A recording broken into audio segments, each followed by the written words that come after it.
Boa noite, queridos irmãos e irmãs. Nos encontramos novamente reunidos para mais um momento de estudo e de reflexão sobre as lições do Evangelho segundo o Espiritismo.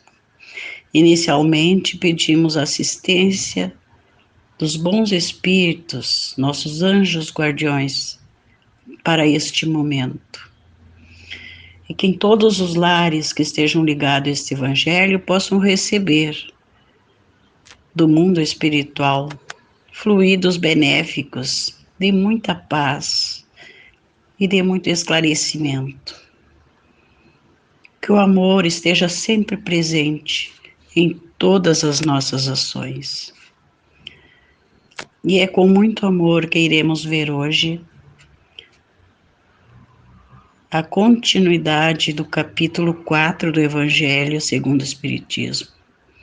Ninguém poderá ver o reino de Deus se não nascer de novo. Hoje nós analisaremos os itens 6, 7 e 8 do assunto ressurreição e reencarnação. Estes itens poderão nos dar um melhor entendimento sobre o assunto. Então, iniciamos pelo item 6. A ideia de que João Batista era Elias e de que os profetas podiam reviver na terra se nos depara em muitas passagens dos evangelhos, notadamente nas acima reproduzidas, número 1, 2 e 3. Se fosse errônea essa crença, Jesus não houvera deixado de a combater, como combateu tantas outras. Longe disso, ele a sanciona com toda a sua autoridade e a põe por princípio e como condição necessária, quando diz: ninguém pode ver o reino de Deus se não nascer de novo. E insiste acrescentando: não te admires de que eu te haja dito ser preciso nasças de novo. Estas palavras, se um homem não renasce da água e do Espírito, foram interpretadas no sentido da regeneração pela água do batismo. O texto primitivo, porém, rezava simplesmente: não renasce da água e do Espírito. Ao passo que, em algumas traduções, as palavras do Espírito foram substituídas pelas seguintes: do Santo Espírito, o que já não corresponde ao mesmo pensamento. Esse ponto capital ressalta dos primeiros comentários a que os evangelhos deram lugar, como se comprovará um dia, sem equívoco possível. Para se apanhar o verdadeiro sentido dessas palavras, cumpre também se atente na significação do termo água, que ali não fora empregado na acepção que lhe é própria. Muito imperfeitos eram os conhecimentos dos antigos sobre as ciências físicas. Eles acreditavam que a terra saíra das águas e que por isso consideravam a água como elemento gerador absoluto. Assim é que na Gênesis se lê: o Espírito de Deus era levado sobre as águas, flutuava sobre as águas. Que o firmamento seja feito no meio das águas. Que as águas que estão debaixo do céu se reúnam em um só lugar e que apareça o elemento árido. Que as águas produzam animais vivos que nadem na água e pássaros que voem sobre a terra e sobre o firmamento. Segundo essa crença, a água se tornara o símbolo da natureza material, como o espírito era o da natureza inteligente. Estas palavras, Se o homem não renasce da água e do espírito, ou em água e em espírito, significam, pois, se o homem não renasce com seu corpo e sua alma. É nesse sentido que a princípio as compreenderam. Tal interpretação se justifica, aliás, por estas outras palavras. O que é nascido da carne é carne, o que é nascido do espírito é espírito. Jesus estabelece aí uma distinção positiva entre o espírito e o corpo.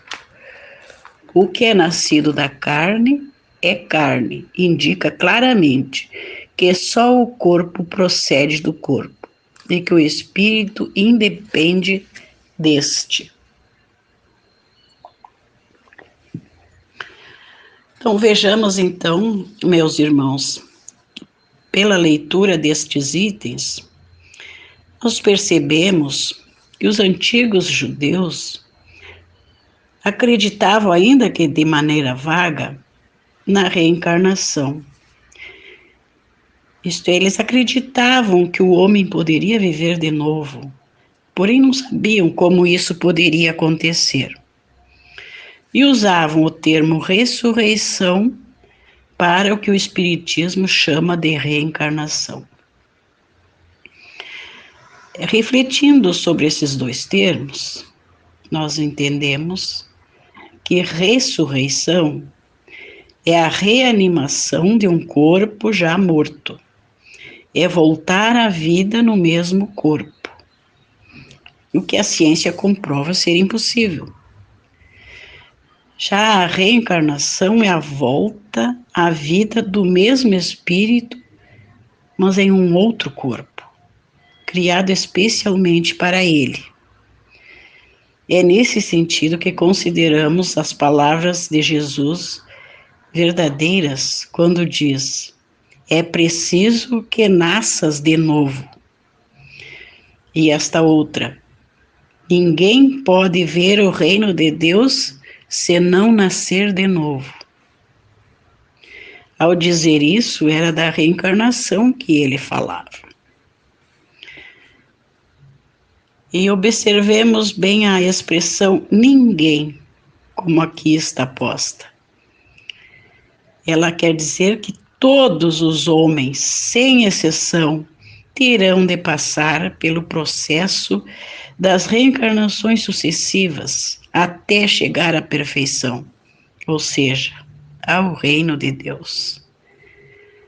Sendo estes um dos objetivos da encarnação do Espírito, a sua purificação, a sua evolução.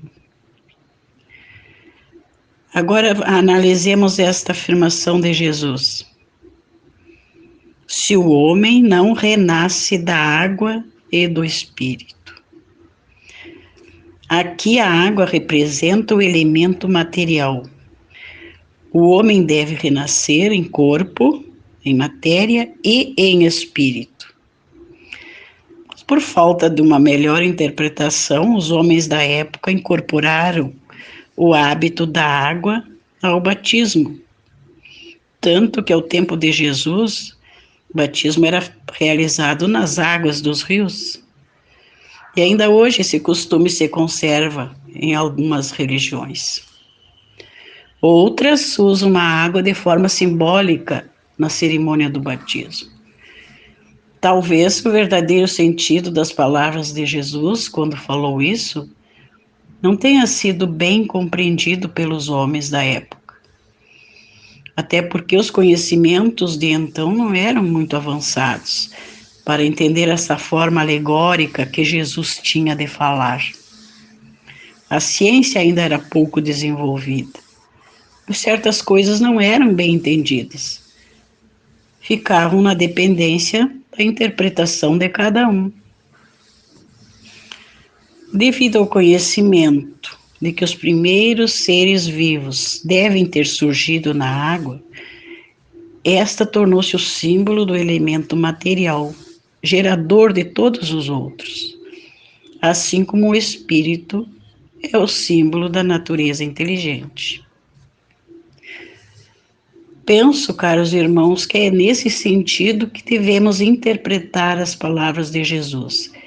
É preciso que o homem nasça da água e do Espírito, isto é, que renasça com sua natureza material e sua natureza inteligente, espiritual. E reconhecemos que para os homens da época esta ideia fosse de difícil compreensão. Porém, hoje nós temos a doutrina espírita a nos esclarecer, graças ao trabalho meticuloso de Allan Kardec, nos colocando a reencarnação como um novo nascimento. Devemos, pois, ser gratos ao codificador, que nos possibilitou o acesso a esses conhecimentos, os quais vieram nos trazer luz para percebermos o que ainda era obscuro.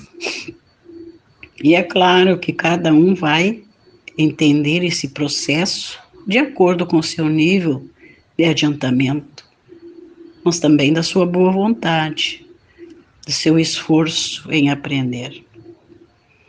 Por isso que é tão importante estudarmos as obras de Kardec, principalmente o Evangelho, e seguir as orientações nele contidas, dando exemplos de humildade e amor, e valorizando a oportunidade que Deus nos dá para o nosso aperfeiçoamento. Então, obrigada, Pai. Obrigada, Jesus. Obrigado a Kardec e os demais espíritos que nos orientam nesta encarnação. E que este Evangelho possa sempre levar a luz a todos os lares que se encontram ligados a nós. Que muitas bênçãos sejam derramadas em todas essas famílias e que todas elas tenham suas orações ouvidas e atendidas, dentro do merecimento de cada uma e da permissão de nosso Pai Maior. Vamos pedir agora, no final deste trabalho, pelo tratamento medicinal às nossas águas, esse elemento tão essencial à nossa vida, que ela se torne o nosso remédio, tanto para o corpo físico como para o espírito, fazendo a limpeza das nossas impurezas, das nossas imperfeições e nos tornando melhores. E assim, prezados irmãos, nós nos despedimos, rogando ao Pai muita paz, muito entendimento entre as famílias e entre os povos, e que possamos continuar ligados, através desta corrente de oração diária que a Casa Espírita nos proporciona. Muita luz, muita paz a todos, é o que nós desejamos. Boa noite, irmãos.